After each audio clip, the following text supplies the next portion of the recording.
Recording in progress. Good evening, everyone, and welcome to the City Council special meeting this Monday evening, March 16th. Deputy City Clerk, can you please call the roll? Certainly, Mayor Lorraine. Councilmember Diaz-Nash. Here. Councilmember Sverka-Goditsky. Here. Deputy Mayor Fernandez. Here. Mayor Lorraine. Here? And Councilmember Newsom. Here. Thank you, and welcome. We're excited to be here in person, with options for those who choose not to be here in person to still participate virtually. Thank you for your cooperation and for helping us maintain an efficient and accessible meeting environment. There are several ways to participate. For those attending in person, please, if you wish to make a comment, you can complete a yellow request to speak slip and hand it to the Deputy City Clerk as she's waving it. Thank you. If you're participating remotely, use the raise your hand feature in Zoom and you'll be called upon at the appropriate time. If you're calling in via phone, please press *9 to raise your hand. And when you're called upon, you may press *6 to unmute. These options for public comment will remain available until I close public comment periods for each specific item. And for members of the public who might be watching us on YouTube, just a note that we don't currently have a public comment option available on YouTube directly. If you wish to give public comment, please join the meeting through the Zoom webinar instead. We have access information for that listed on our meeting agenda, which can be found on our city website at cityofsanmateo.org. Thank you, everyone. We now have a study session item, City Council Smart Activities Priority List Adoption. But before we move to the presentation, I understand Councilmember Sverka-Goditsky has a brief statement she would like to share. Yes, thank you. I will be recusing myself from discussion about the 19th Avenue Fashion Island project due to proximity to the project of a source of income from the last 12 months. Thank you very much. All right. So she will depart briefly. We will focus on just the item from which council member is recusing, and then we'll ask her to return so that she can join us for the rest of the session. So before us, we have Zachary Reda, Senior Management Analyst. Zach, do you have anything you wish to add to kick us off here? Yeah, thank you, Mayor Lorraine, and good evening. My name is Zach Reda, Senior Management Analyst in the City Manager's Office. And just really quickly, we have this one slide here on the 19th Avenue Fashion Island multimodal project. Essentially, we're looking for feedback on a list of smart activities tonight. And this number 16, complete 100% design and secure Caltrans authorization to proceed forward to construction for the 19th Ave Fashion Island multimodal project by June 2027 under the Transportation Priority Initiative is before you, and we're seeking feedback on this specific item before we jump into the rest of the presentation. Very good. And I suppose, just looking at staff, that it might be appropriate to ask for public comment on this particular piece. Sure, if you wish to do that, that's completely fine. I think that might be appropriate. So I'll just quickly check to see with the Deputy City Clerk if we happen to have any public comment on this activity specifically, just this one right now, please.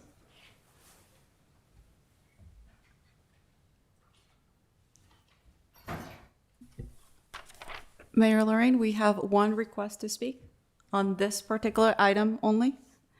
And per our rules and procedures, the timer will turn to 3 minutes. And our first and only speaker is Lori Watanuki.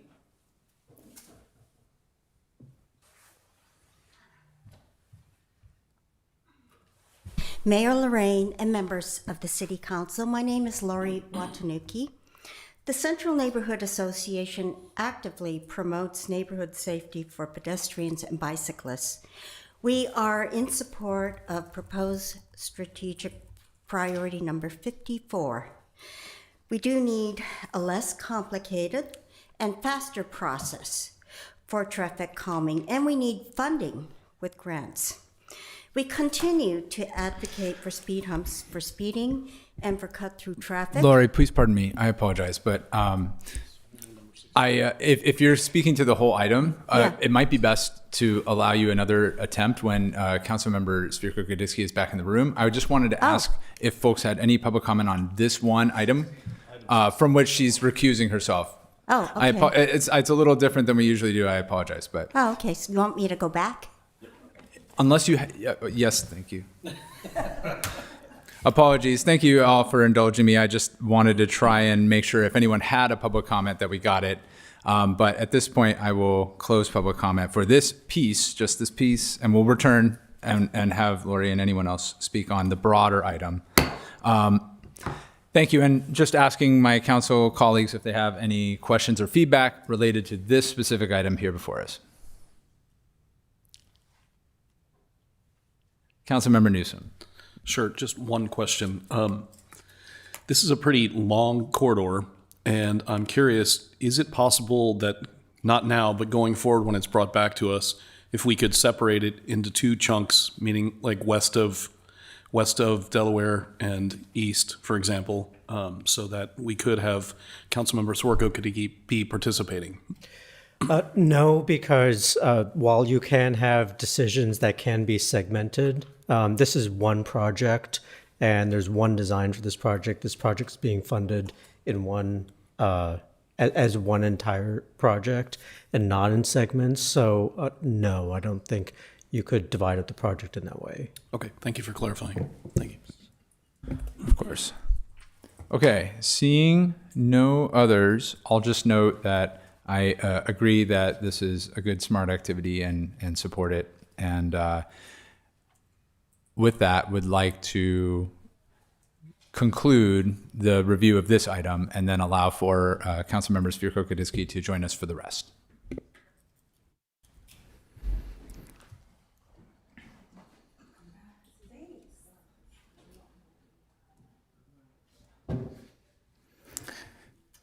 All right. Well, thank you very much. I'll get started. And again, tonight we are looking at the City Council Smart Activities Priority List. So the direction requested tonight, this is really the final opportunity for the public and council to provide any revisions to the Smart Activity Priority List. So prior to adoption in June with the budget. So we're not doing a final adoption now, but we're really gathering the last feedback prior to adoption in June. So the questions before you, do you have any final revisions to any of the priorities, and are there any priorities you wish to remove?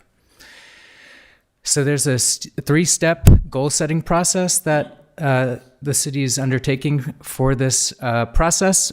First was the February 7th Blue Sky meeting, and during this time, the community and council reviewed and discussed existing and proposed priorities and other staff work items, and had an opportunity to add, modify, and remove priorities. Step 2 is tonight. We're reviewing the Smart Activities Priority List, which is attachment 1 and 2 of the agenda report, and asking for direction on further revisions or removals, followed by step 3 in June 15th, which is the adoption of the final list with the feedback we received tonight, along with the city budget. And then there'll be a time, probably November, December timeframe, where we will bring back the list with progress made so that we can be transparent and accountable to the community. So quickly, just as a reminder, we adopted our first strategic plan last year, and these are the elements of it, and these are really important for the council priority list moving forward.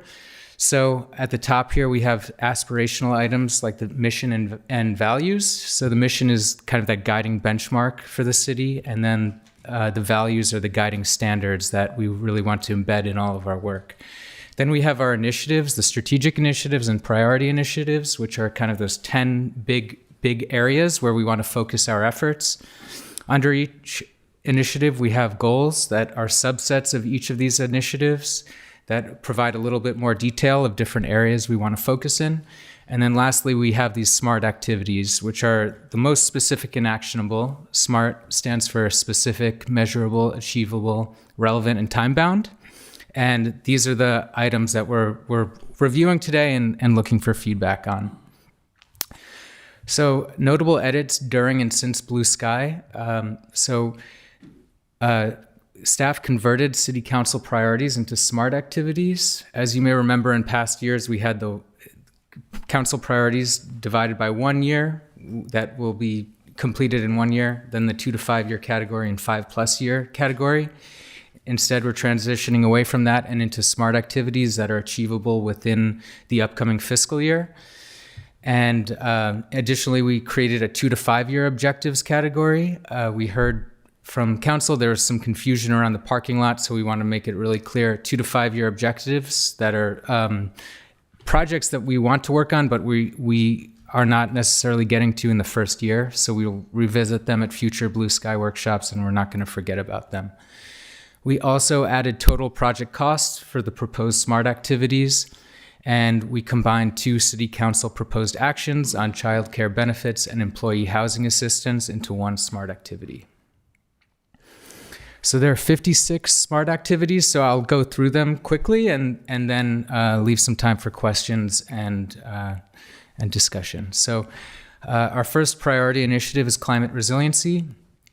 And our first SMART activity is by spring 26, complete the first 4 elements of the sea level rise adaptation plan.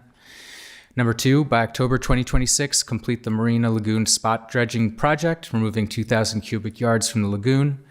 3, install electric vehicle charging infrastructure at the Corp Yard by January 27 to enable the transition to a green city fleet by 2035. Number 4, once approved by the CEC and BSC in 2026, implement and enforce REACH codes.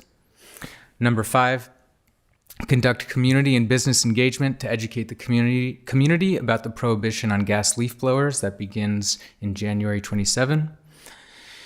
And then we have 4 items in the 2 to 5 year objectives category. So number 1, once the sea level rise adaptation plan is complete, we are going to seek funding for the actions that are laid out in that plan.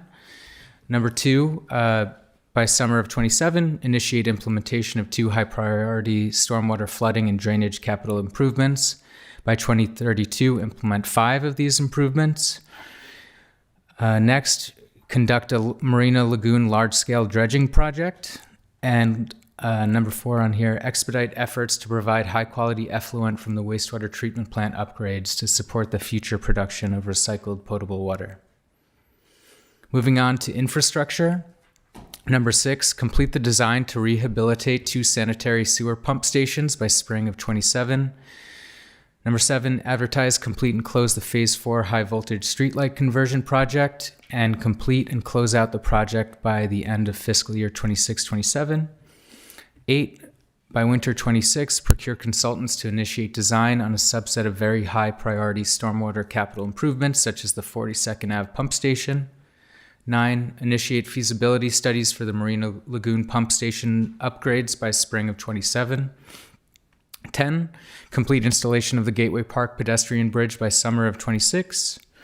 And 11, close out Phase 4 of the citywide street reconstruction package 3 by winter 26. Initiate construction of Phase 5 by spring 26, with anticipated completion by November 26, resulting in a total of 19 miles of street reconstruction. We have a few more for this infrastructure section. So number 12, by June 27, complete the King Pool and Resiliency Center conceptual design phase. 13, in the upcoming fiscal year, initiate design phase for a new fire station 27. Number 14, citywide facility waterproofing improvements. Throughout the fiscal year, as part of the implementation of a citywide facility waterproofing program, improvements will be made at the central parking garage and at the second and El Camino parking garage. Number 15, throughout the fiscal year, replace the facility roofs at the Senior Center and at the Beresford Recreation Center and develop a routine maintenance plan to extend roof life by 20 to 30 years. Moving on to transportation. We spoke about number 16 already.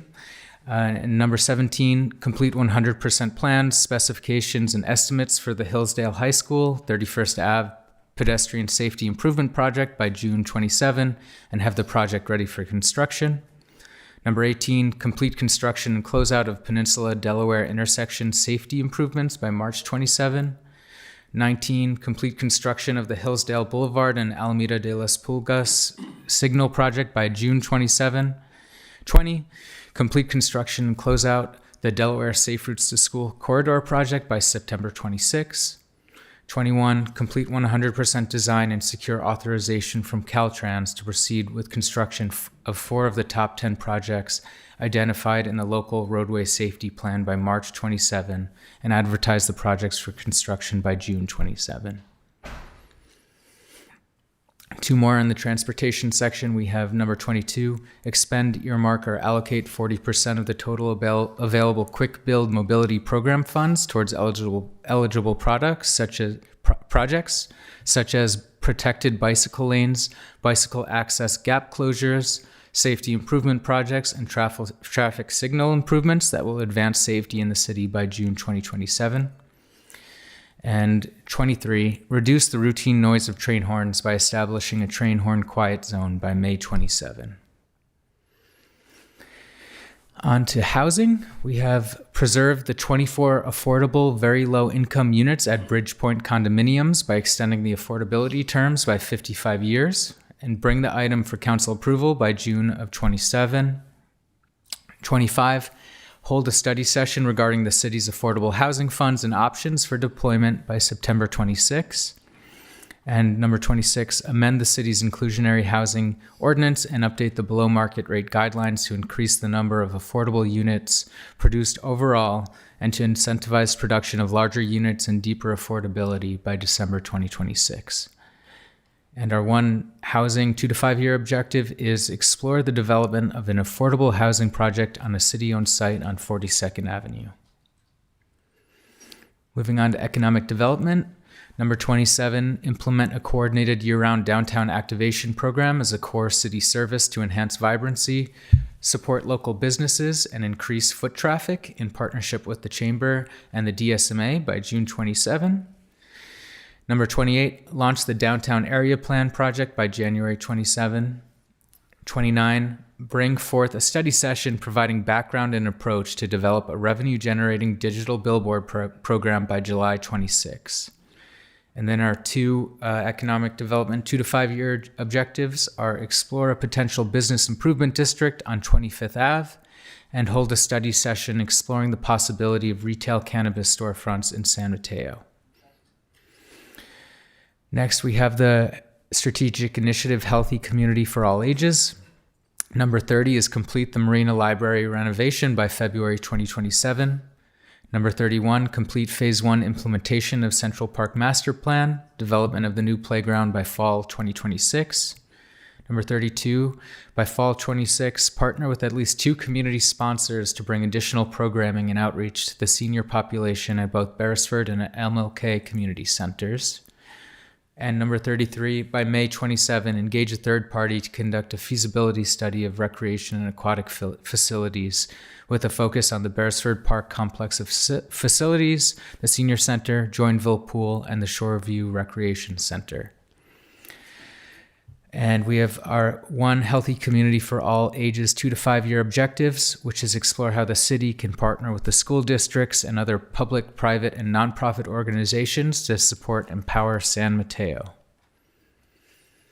Public safety, number 34 is collaborate with SMC Fire to update the emergency operations plan and bring forward to council for approval by summer 26. Also update the hazard incident response guides that accompany the EOP by December 26. Next, 35, develop an emergency preparedness training schedule by summer 26. Train field and EOC staff to increase response readiness in case of an emergency by May 27. 36, work with SMCFD and the county to align on a communication platform for emergencies by April 27. Number 37, complete a standard of service cover study for police and fire services that takes into consideration future development growth. Present the study and its findings to council by June of 27.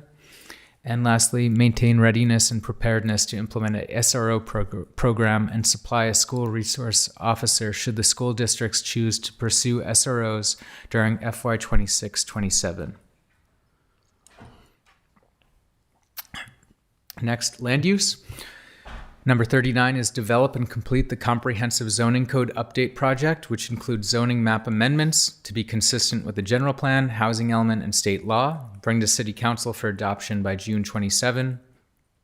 Number 40 is present a report on the implementation of council directives regarding food vendors by December 27. And then moving on to organizational health and good governance. Number 41 is by summer 2026, begin implementation of the recruitment, marketing, and outreach plan to expand recruitment, marketing, and outreach activities by 80%. 42, research and develop a policy for equitable use of city facilities used by nonprofit and not-for-profit groups during non-operating hours. Next, community engagement and communications. We have number 43. By March 27, audit and update city web pages to make public information more searchable, accessible to a wider audience, and easier to comprehend. 44 is develop a public process to engage the community in prioritizing $50,000 in Measure CC funds in fiscal year 26-27 so that the capital funding is approved in June 2027 as part of the CIP budget process. 45, by June 27, the city manager's office will create and organize relevant trainings on topics such as media relations, graphic design, and internal communications to support staff, leadership, and city council members in understanding current communications best practices.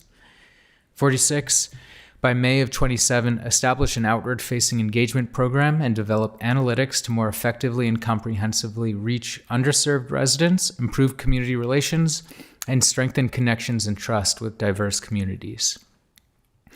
So this is all of the SMART activities that were converted from the current priority list that runs through June of this year. And now we'll move on to the City Council proposed SMART activities that were brought forward during the Blue Sky meeting in February. So number 47 is in fiscal year 26-27, explore a policy of evaluating cost-effective energy efficiency, production and storage, for example, solar and battery upgrades with each major construction and renovation of municipal buildings and facilities. Explore funding options that would allow the city to prepare to include such upgrades anytime they're found in the long term to either be cost neutral or even save the city on future energy costs. 48, by fall 2026, evaluate expansion of the Senior Rides program on Humboldt Street between 2nd and Indian to provide transportation relief to seniors and hold a council study session to summarize findings and seek further direction. 49, by fall 26, after engaging the community and holding a council study session, begin work to implement a residential permit parking program in the North Central community focused on providing relief to residents directly impacted by parking removal on Humboldt Street. 50, throughout the fiscal year, attempt to bring the Carpenters Union into project labor agreement negotiations alongside the San Mateo County Building and Construction Trades Council. Report back to the City Council on progress. 51, research zoning code and policy options for regulating food vending and related temporary uses on vacant lots and present findings and options for implementation during a study session by February 2027. 52, research examples of how other cities provide childcare benefits and employee housing assistance to their employees and present findings and options during a study session in May 2027. 53, submit a ballot measure to the voters in November 2026 that proposes amendments to the city charter reflecting the transition to district elections and addressing other non-controversial matters. 54, by June 2027, revise the neighborhood traffic management plan to streamline the application and approval process, increase installation of traffic calming measures, and increase transparency for applicants. This effort will include clearly documented eligibility criteria, defined review timelines, and will integrate application tracking on the citywide customer service system where appropriate. 55, review permitting procedures for single-family projects, modifications, remodels, and new construction, and identify ways to speed up the process, reduce costs for homeowners, and create efficiencies for city staff by simplifying and streamlining requirements and the permitting process, and present findings and options for implementation at a study session by January 2027. And work with the city's economic consultant to conduct a citywide economic assessment of the city's commercial, retail, and service areas and nodes, with a focus on how to maintain a full range of community-serving businesses and services around the city, assess commercial displacement, and identify options for supporting small businesses when they are displaced due to redevelopment. Present findings at a study session in May 2027. We also have 4 actions that fall into the 2 to 5 year objectives. Number 1, continue development and implementation of an art mural policy and work with Public Works to develop a policy and application process for painting on utility boxes and retaining walls with an approval process via the Civic Arts Commission. 2, engage a consultant to conduct a feasibility study to identify possible bandstand location options in Central Park. 3, evaluate the useful life of the pedestrian mall mural and explore options for maintenance and upkeep for at least 5 to 10 years so that it can continue to energize B Street and the downtown until the next phase of the pedestrian mall improvements are ready to be implemented after completion of downtown area plan update. And 4, partner with the Elders Action Network to host a future design event for the city of San Mateo in 2027, using the principles of future design to help visualize future local challenges and opportunities related to climate resiliency, as well as maximize participation in related city planning efforts. For example, Blue Sky and strategic planning sessions, General Plan 2040, and master plans. If the event is well received, consider making it an annual exercise before future Blue Sky and strategic planning sessions. So that is all of the SMART activities and items in the 2 to 5 year category. So again, this is really the final time where we can incorporate final revisions to any of the priorities or any opportunities to remove any of these items prior to adoption of the SMART activities priority list along with the budget on June 15th. So with that concludes my presentation, and I'll pass it back to you, Mayor. Thank you. And now I will open public comment for the broader item and ask the city clerk or deputy city clerk for a tally of public speakers on this item, please. If you wish to speak on this item and are participating virtually, please raise your hand now. If you're joining us in person, please provide me with your request to speak form. I will now close public the opportunity to speak, and we have 2 requests to speak, 1 in person and 1 remote. We'll begin with the in-person per rules and procedure. That will be 3 minutes. And our first person and only person in chambers will be Lori Watanuki. Welcome back. Mayor Lorraine and members of the City Council, my name is Lori Watanuki. The Central Neighborhood Association actively promotes neighborhood safety for pedestrians and bicyclists. We are in support of the proposed strategic priority number 54. We do need a less complicated and faster process to qualify for traffic calming. We need funding with more grants, and we need the assistance of more co-ops to assist staff. We continue to advocate for speed humps, for speeding and cut-through traffic. We also advocate for green pedestrian streetlights and sidewalk repairs to increase safety for children, seniors, dog walkers, the handicapped, and all residents of San Mateo. Please give strategic priority number 54 strong consideration to reduce vehicular speeds, cut through traffic volumes, and severe crashes. Thank you. Thank you. Our next speaker is in Zoom. It would be Mike Swire. Please, Mike, unmute your mic. Yeah, hi. Thanks so much, Council, for holding this session and thinking about the long-term priorities.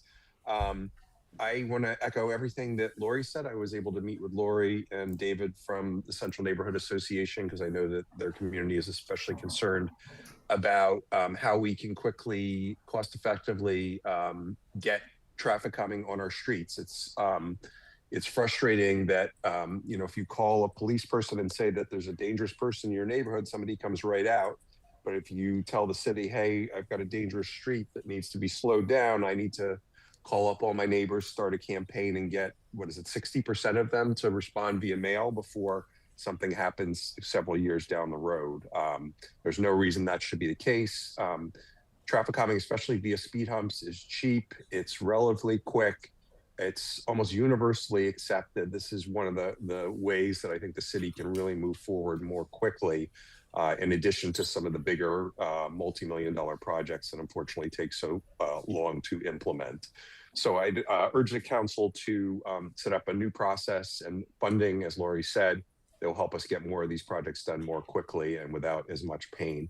On the residential parking program, thank you again for protecting the Humboldt bike lanes. I think residential parking program, permit parking program will go a long way to improving parking efficiency.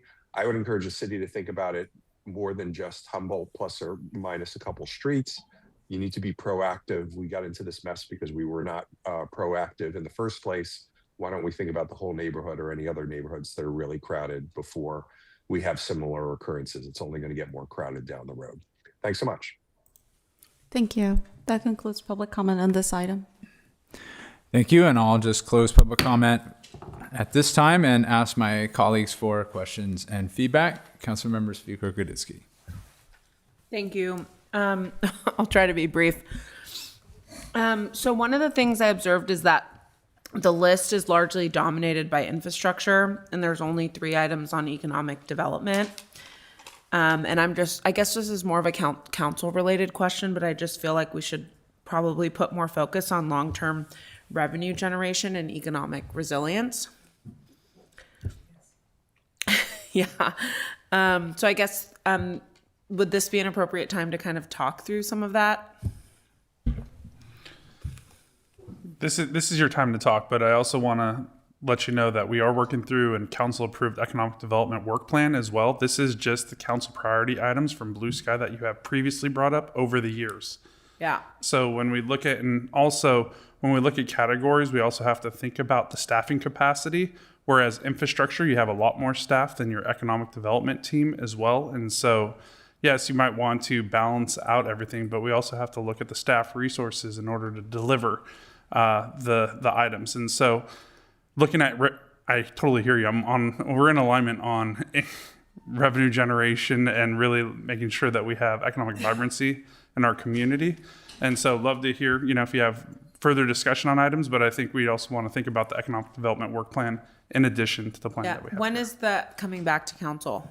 The economic development work plan, this came to council, I think, the second meeting in December. And so we're beginning to work through that, and we'll provide an annual update of where we're at on that. Like you'll see, one of the items is going to be coming up next meeting, which is the billboard item that we had as part of that ED work plan. And so we're going to be methodically working through that plan over the next 3 years. And so just got to make sure our staffing capacity, aligns with the workload that we have. Is there anything we can do to help with the staffing capacity? Well, that's your feedback. It's your guys' budget overall. And so I look to your direction overall.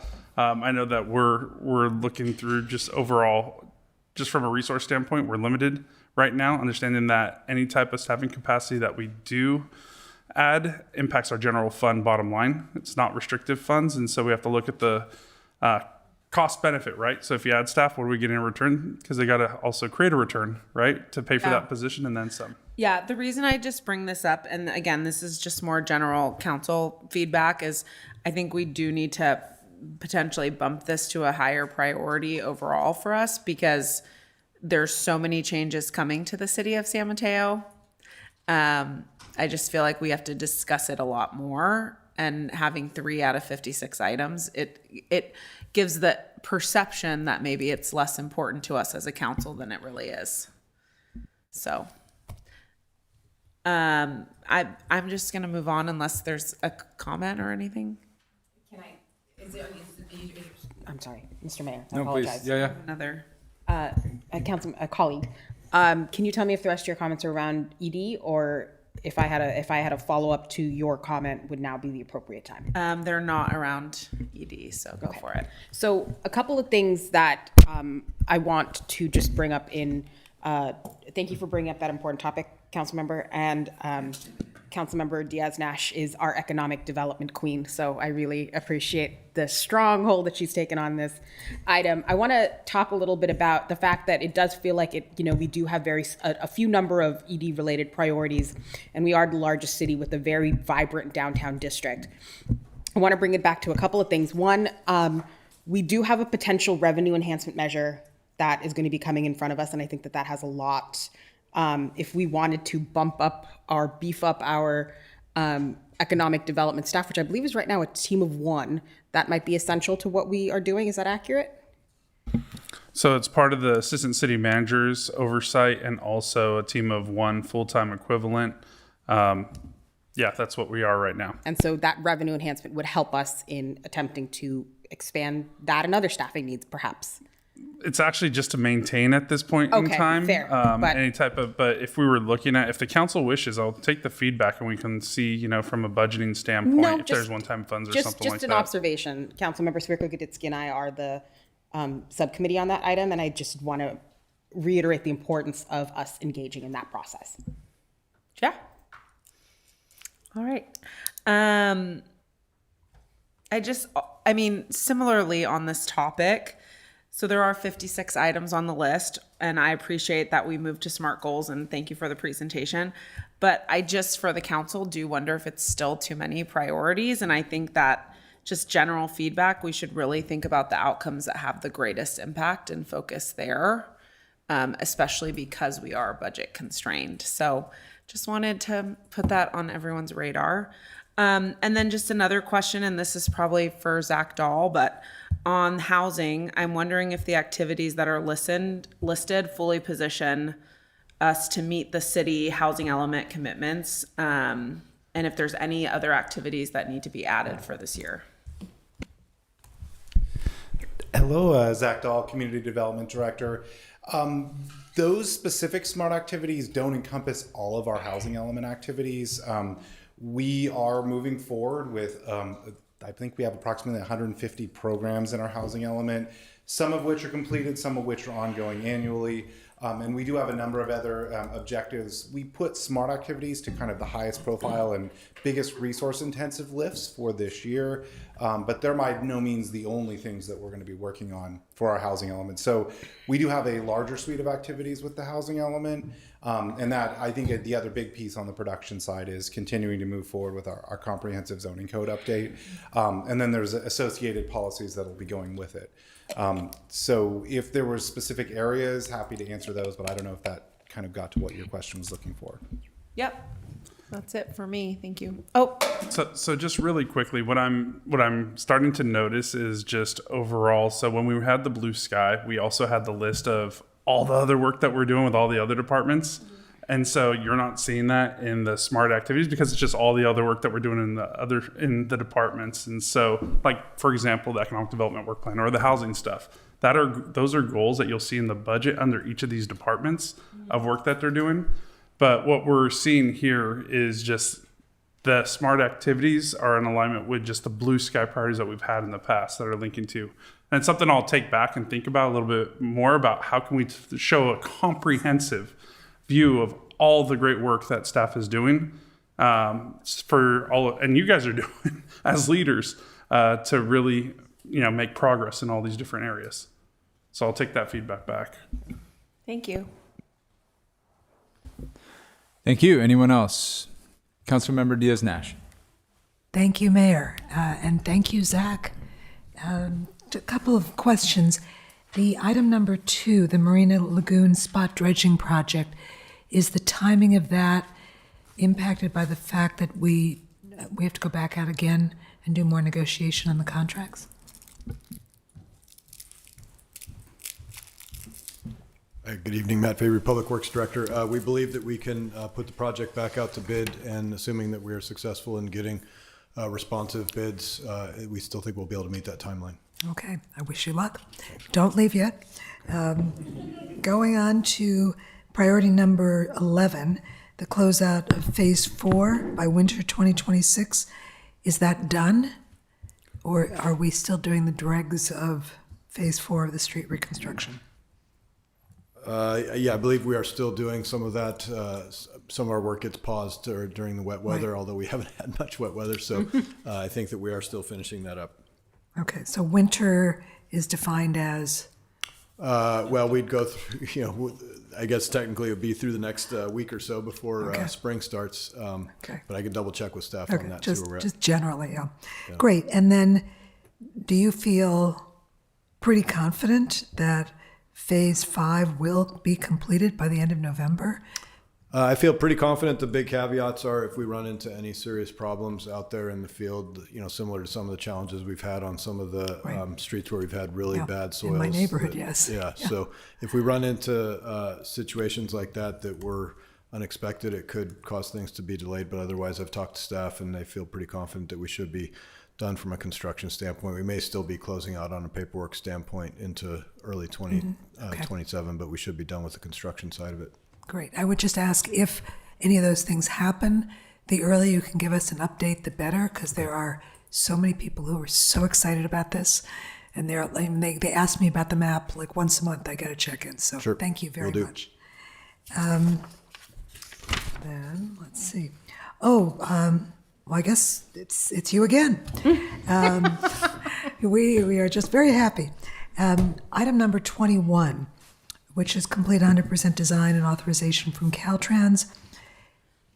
Does 17th and El Camino fit into this at all, or is that just a different project altogether? It is not part of this package of projects that we are applying housing incentive grants to, but we are meeting with Caltrans separately to talk specifically about that intersection next month. Right. And when next month? Is it the beginning, the middle, the I end? think we're meeting on April 13th. Okay. Okay, great. And there's nothing in any of this about grade separations. I'm assuming that's somewhere in some other plan.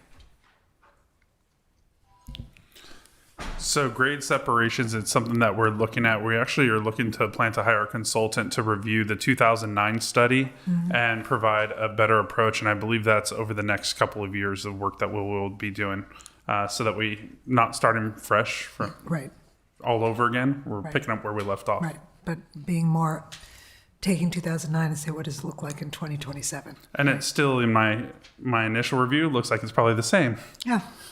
unfortunately. Okay, well, anyhow, we can keep trying. All right, then, okay, I think, have a nice seat. Director, thank you very much. When it comes to, let's see, I've got all that. Item number 32, under the Healthy Community for All Ages, talks about bringing additional programming for the senior population, both Beresford and MLK. Does Beresford mean sort of the bigger umbrella of Beresford, so that's the senior center? And I see Director McGreeny coming down, thank you so much. In your St. Patrick's Green, yes.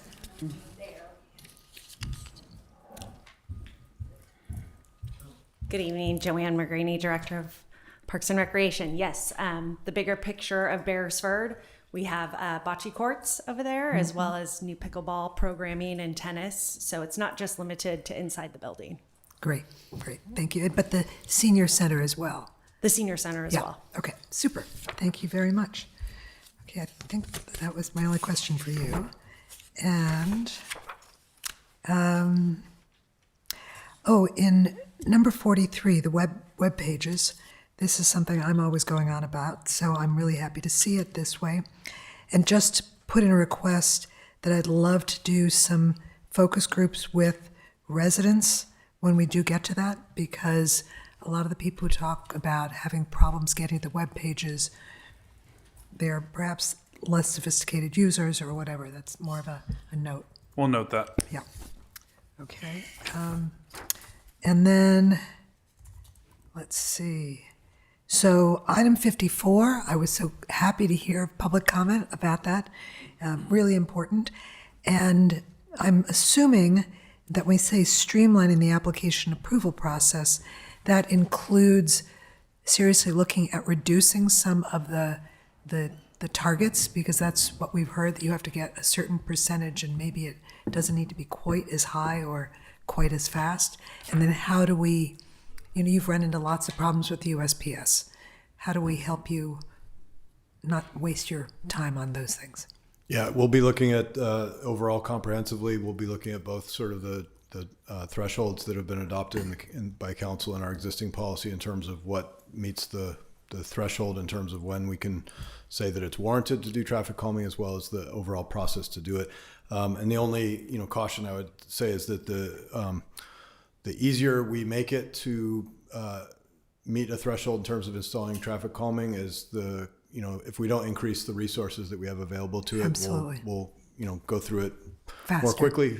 Yeah. So unless we expand the resources that are available to the program, making it easier doesn't necessarily speed up the pace of implementation, since Right. that's our real limitation. And I agree with you 100%, and that's why I would want, when we come back to talking about budgets, I think this is one area, if we really want to improve traffic calming, we are going to have to increase the budget on this. Yeah, but it's just making it so it's not a fool's errand that people go through the exercise. And I know your staff spends lots of time with the Yes. residents. So thank you very much. So just really jumping in here on this one. So I think really when we're looking at probably the most economically efficient, I guess, way that we can look at the traffic calming would probably be doing speed humps, right? Looking at focusing more in those areas, and it might not be doing the asphalt speed humps. It might be rubber speed humps. Absolutely. Overall, it's more of the quick build approach overall. But I also want to just put it out there that we we'll focus on neighborhood traffic calming, but it's also a balance of looking at all your bigger transportation projects at the same time, because it's the same staff and we have limited resources overall. I completely appreciate it, but I'm speaking on behalf of the residents. So, yes. So thank you very much. And just on the last page on the 2 to 5 year objectives, the one about the pedestrian mall mural, I was just a comment. Our mural seems to be holding up a lot better than San Carlos's mural, which is much newer. And I don't know what they used in terms of materials, but I was down there last week and there are big patches that are already like gouged out and worn out. So it'd be interesting to see what they did. What we did. So happy to review that, but at the same time, when we looked at the life expectancy of our mural, it's at 5 years, and I think we're at 2.5 years so far. So we're halfway through that. Right, but I'm just saying ours is doing a lot better. Yes. That's been out there longer. And we have a comprehensive mural maintenance plan that we worked on with the artist, and we're happy to talk to our other jurisdiction colleagues and talk them through it. Yeah, let's share if there's something we found. That's it. Thank you, Mayor. Thank you. Councilmember Newsom. Thank you. Thank you for a great presentation. Some general comments. One, we have several electrification initiatives, and I don't know if this is a Matt Fabry question or a city manager question, or maybe a little bit of both. But have we as a city looked at companies that do full proposals that incorporate carport solar, battery backup storage, and charging stations? And often they will come in, make a proposal, and also help with getting grant implementation. And I see that we have several things in our priority list that fall under that bracket. I'm just wondering, have we done or explored using one or two firms to do a kind of comprehensive overview and proposal? I can start off. Maybe Christina may have something to add from the city manager's office, but I think we are taking advantage of the programs that have been made available to us through both PG&E as well as Peninsula Clean Energy. And so they do have some of these folks that are looking at things like that for us in terms of the whole picture. But that's sort of the extent that we've gone. We haven't gone out directly soliciting companies to come in and do a comprehensive look at all of our opportunities like that, as far as I know. Thank you. So I know that our sustainability analyst has looked at the approaches that you're talking about overall, and I believe we've had a review previously, but she said at this point in time, didn't make sense to go down that path based off of everything that we have, but it's something I can circle back with our sustainability analyst. Yeah, there's a one company in particular that I know of. Yeah, that's doing a lot of work for the school district, and that, you know, the school district, what they try to do is position themselves so that they can remove a lot of the costs by, you know, figuring out ways to pay for itself. So, Yeah, saving the money, and then that pays for itself in the Right. long run. Okay, so that's my first one. Second one is item 56. We're seeing very rapid development right now, which is both good and concerning in certain ways. I am particularly concerned about potential future food deserts when we go into a neighborhood and remove the neighborhood's one and only strip mall where there's a small grocery store and 2 restaurants. As we remove those, it becomes highly unlikely that you have anywhere to walk to or bike to or have a local neighborhood place to get food. And so I want to make sure that I'm okay with the fact that we have an implementation of May 2027, but my comment would be that I would ask that we try to make sure that this is an ongoing process and not something that we're not starting for another year. I echo the 2 public speakers' comments about traffic calming, and I totally understand that, and also appreciate what Councilmember Diaz-Nash said, and I understand that there is only so much bandwidth that we have. I wonder if we couldn't look towards an idea of having like a rapid implementation type team where we have 1 or 2 people that's their focus is to work on traffic calming, and obviously once the budget was gone, then they would have to disperse until we could replenish the budget, but just a thought there. And the last thing as a comment was, you know, we really do need to look at economic development. If we look at something like the loss of the San Mateo Marriott, that project alone is costing us, you know, several $1 million a year in TOT tax. So I would recommend, if possible, that we look at, even if we had to have a consultant come in for these types of opportunities, where we could study and say, where are our hotels now? How are we maintaining them as opposed to losing them? I think there's at least one more hotel that's already talking about entering the hotel space. I also know that the county has talked about putting a hotel on the county fairgrounds and expo center. And while that might be good for them, it's not great for us because that means the tax would go to the county as opposed to the city. So I'd like us to make sure that we're looking at, in the big picture, if we were to put a small hotel or 2, where those would be. Again, because it all goes back to that economic development engine of, and whatever we spend, we will make back, you know, 4-fold. So those are my comments and thoughts. Thank you. Okay, thank you. Deputy Mayor. Nothing at this time, Mr. Okay, Mayor. thank you. I just have a few questions myself. Thank you, Mr. Rada. I guess I'll see if I need to direct the specific questions I might have to department heads or staff. I did want to ask about, I believe it's number 19, about, let's see if I can locate it. It's about the Hillsdale Alameda traffic light project. When I read it, let's see, it's number 19. It says complete construction by June 2027, but I was under the impression earlier that we were hoping to complete construction by June or summer 2026, and so I was just going to ask about the, you know, whether this date has changed and why, if it has, and what we might be able to do about it, if anything.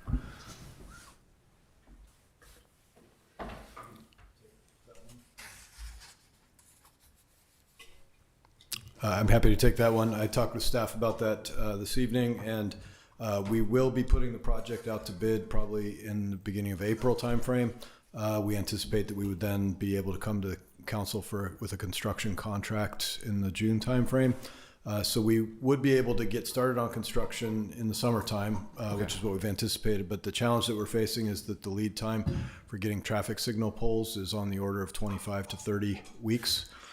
So that's the big piece that's going to be the uncertainty, is how long does it take to get the new traffic signals. So we'll get started on it and move as much as we can. We don't want to necessarily construct things and tear things apart and leave it in an unfinished condition while we wait for the traffic signals. So we're going to have to balance that piece of it, but that's the piece that's the most challenging from a schedule standpoint. I see. I appreciate that. Let's see. Yes, Mr. Fabry, I think I have at least one other transportation related question.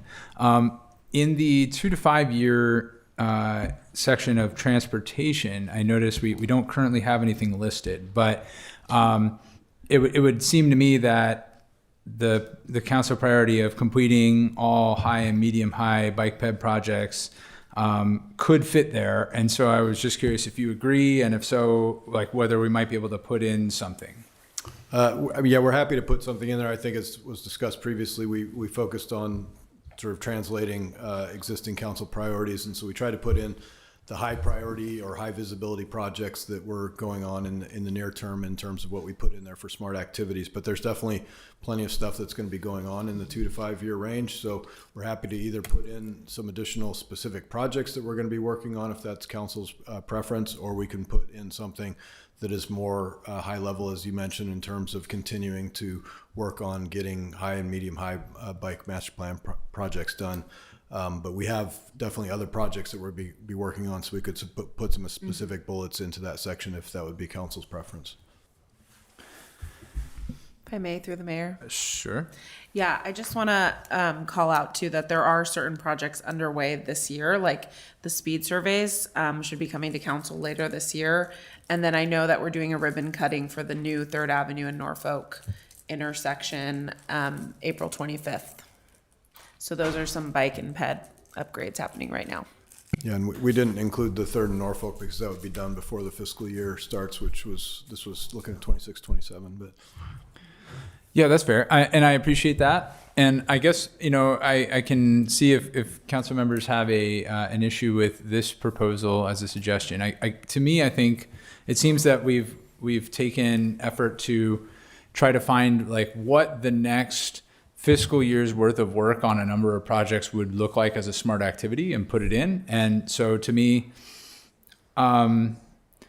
if we have a sense at the time that we're undergoing this annual process of like what we think on the list, if you will, we may be able to achieve or target, then we could put them there. I actually don't know if it's that important. I guess I just think like, as I'm talking through it, that maybe it's more like, yeah, I guess just some reference would be good. And to me, I think something that gives us a sense of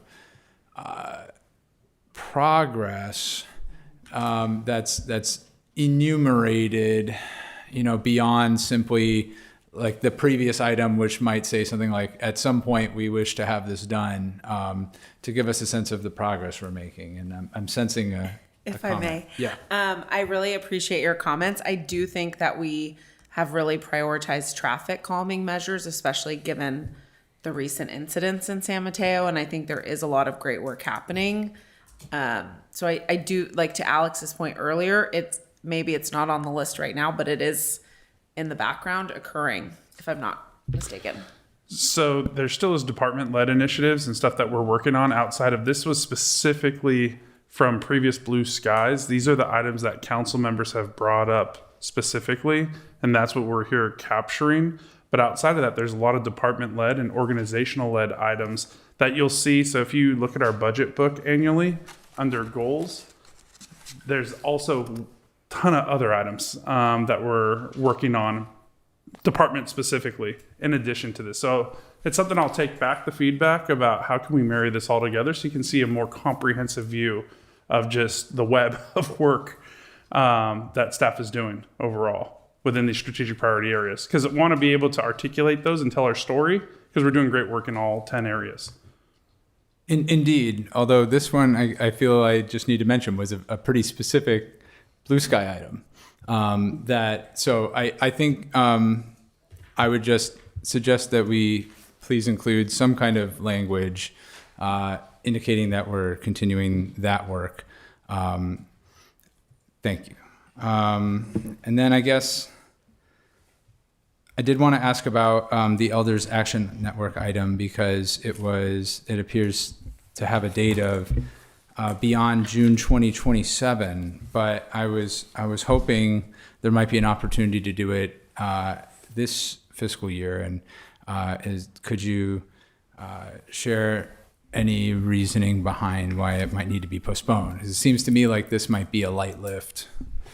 So on this item, what staff's thinking was, and thank you for reminding me earlier today, and following up, we were trying to look to get through our first full blue sky kind of transition that we're doing before adding another element, a new element to the overall approach. And that's why we're trying to get 1 year under the belt and then start with this the following year. But it's up to the council's pleasure. If you guys want to pivot and do it this year, that's something that we can look at doing. Deputy Mayor? Through the mayor, I do understand that this Elders Action Network planning session is important to you, but I believe that we did have a discussion at Blue Sky where we, I don't think the word is deprioritized, but just sort of made the timeline a little bit longer. So I think we will get to it. I just think given the staffing needs and the fact that we're moving from blue skies to SMART goals, I think we just need to let the process work and see if that can work this year, if that's correct. What I'm saying is that I don't necessarily know that I would be supportive of moving up the timeline because I think that staff is at max capacity right now. Okay. Well, I just heard from one. Is there any other going with the mayor or waiting thoughts of doing it this year versus waiting a year? I would be happy keeping it the timeline where it is now. Okay, that's 2. Which is to say next year. Is to do in 2027, fall of 2027. Yeah, I think that's fine. I'm okay with that. So we'll keep it where we're at then. Finally, I just wanted to ask about I brought forth an item this year in this year's Blue Sky related to pursuing parking solutions in areas of the city that have high parking demand. I do recall that in our Blue Sky item, we had discussion about focusing that item toward North Central to begin with, which seems appropriate. I guess, though, that I just want to confirm that perhaps it's currently existing in that way in this list, to your recollection? So this is about, Matt, do you want to come on up? So this is the work that council directed for us to look at, not only permit parking, but also off-street parking in the neighborhood. Yeah, I mean, that was our understanding from staff from the Blue Sky is that there was agreement at the Blue Sky that the items that I think yourself and Councilmember Svirko Gidisky had proposed were going to be combined and focused in the North Central area. And so that's what we have included in there. We're happy to continue in the longer term looking at a broader citywide. We may need a little further direction in terms of how to prioritize, how we look at that at a citywide, but I think we can take some lessons learned from the focus in the North Central that would be valuable in scoping out how we would look at it from a broader city perspective. Yeah, I think that sounds great. Would it be okay to add language that just indicates that following completion of this, we can explore that? Absolutely. I think that's something we can refine. So we'll take that note back and make that refinement for the final priority item. Thank you. Any other questions, comments, Deputy Mayor? I apologize, Mr. Mayor. One more item. One of my Blue Sky items was the project labor agreement, the Carpenters Union, you mean? The Carpenters integration. Hard hat ordinance? The hard hat ordinance. Yes. And I'm just wondering if we could get an update. Could get an update on that if possible, please. Yeah, so the city staff, we kicked off our initial meeting with the San Mateo County Labor Council, and it was about a 2-hour discussion. The first half hour was spent on just the discussion about including the Carpenters Union as at the top line with the Labor Council, as I promised to this council at our February 7th Blue Sky meeting that I would do. Heard from the Labor Council that that was not going to be possible. Additionally, what I was really looking at after kind of hearing their position on this was I asked our Public Works Director to investigate. Mountain View is kind of where we are looking at a model of the project-specific project labor agreements. And so with that, they've just bid out maybe 3 or 4 months ago a Shoreline Center project. And so I asked Matt Faber, our Public Works Director, to contact Mountain View staff to find out who actually bid on the projects. And my understanding, Matt, correct me if I'm wrong, the Carpenters Union are the ones who successfully bid and got the contract as part of that project labor agreement that the Santa Clara Labor Council put forward. Sure. Is that correct, Matt? And my understanding is that the contractor that was the successful bidder on that was a signatory to the Carpenters Union, so it avoided any of the challenges that they thought they might have if it was an entity that was not a signatory to the Carpenters Union. And so one of the big things that we're looking at least from a staff standpoint, and what we have conveyed to the Labor Council, is that the language within the PLA does not limit the Carpenters Union from being able to bid and win projects as part of these PLA agreement. And do we, Mr. Faber and City Manager, do we, in good faith, do we replicate something like that?